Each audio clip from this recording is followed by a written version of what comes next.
চা থেকে শুরু করে পানি, সানিও সবসময় যেত।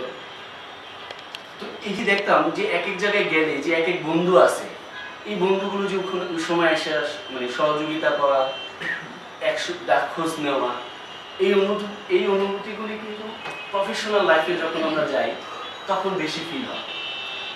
কারণ আমরা অলমোস্ট সবাই এখন ম্যাচিউরড এবং প্রফেশনাল লাইফে। তো আসলে ইউনিটি তৈরি করার জন্য আমাদের এই আমার চেষ্টাটা ছিল সবসময় যে আমরা একটা ইউনিটির মধ্যে থাকি। তো ইউনিটি থাকার জন্যই আসলে আমাদের একত্রিত হওয়া। আর এটাতে বেশি কথা বলার দরকার নেই আমাদের, যে আমরা আসলে একত্রে থাকার জন্য এবং একত্রে থাকার পরে যখন নিজের চাহিদাগুলো পূর্ণ হয় একটা ফ্যামিলিতে, তখনই কিন্তু তার ঘরের বাহিরে তার পূর্ণতা ছড়ায়। সো আমরা যখন আমাদের নিজেদের চাহিদাগুলো পূরণ করতে পারবো, তখনই কিন্তু আমার আশেপাশের পরিবেশ, আমার সমাজ, আমার বন্ধুবান্ধব, আমার আত্মীয় স্বজন সব কিছু সেটার থেকে সুফল গ্রহণ করবে। তো আমরাও চাচ্ছি যে আমরা বন্ধুত্বের বন্ধনে আবদ্ধ হয়ে একত্রিত থাকবো এবং আমাদের এই 2005-এর এসএসসি যে বেসটা, এটা হবে মতলব উত্তরের মধ্যে একটা আইকন বেস।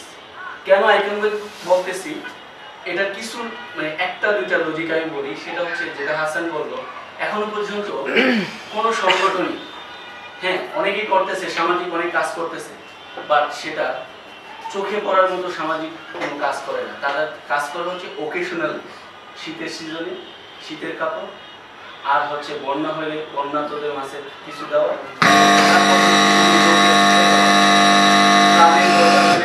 ওই জায়গায় কোনো দুস্থদের মাঝখানে ত্রাণ বিতরণ করা, এই কাজগুলো আমরা করে, মানে এরা করে। তো আমরা একটু ডিফারেন্ট করব।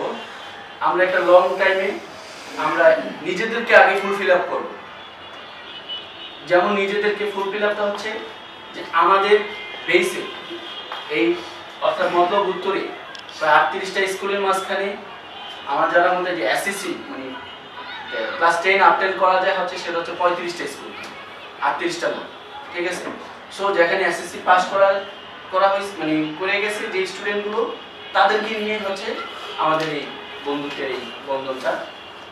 তা আমরা চাবো যে এখানে আমাদের মাঝখানে আমি খবর নিয়ে দেখছি, সেটা ইন্টারনালি অনেক স্কুল, যেমন এখানে কয়েকটা স্কুলের নামই আমি নাম প্রকাশ করব না, আমি দেখছি অনেক ফ্রেন্ড আছে যারা অনেক অসুবিধে আছে।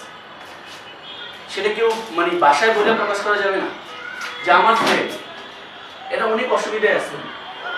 আমার এই জিনিসগুলি সবসময় আমার ভিতরে একটা ইয়ে দিত, মানে ধারণা দেয়, যেটা হচ্ছে যে আমি নিজে তো ভালো আছি আলহামদুলিল্লাহ, আল্লাহ যেরকম রাখছে আলহামদুলিল্লাহ।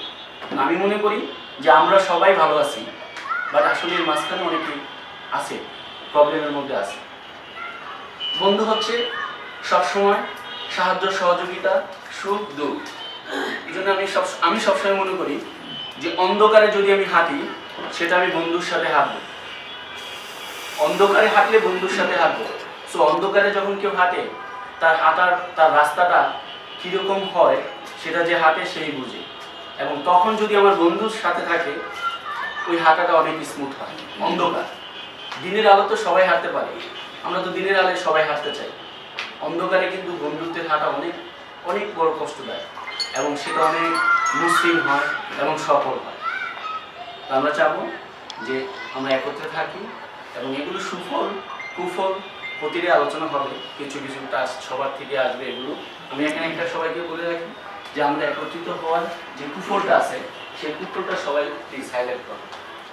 সবাই আমি সবাইকে তুমি, সবাই আমরা কিন্তু তুমি তুই, এর মাঝখানেই থাকবে, কেউ আপনি কোনো শব্দ উচ্চারণ করবে না, ঠিক আছে? সবাই তুই তুমি এর মধ্যে থাকবো। কিন্তু আমি চাই যে এখানে একত্রিত থাকার যে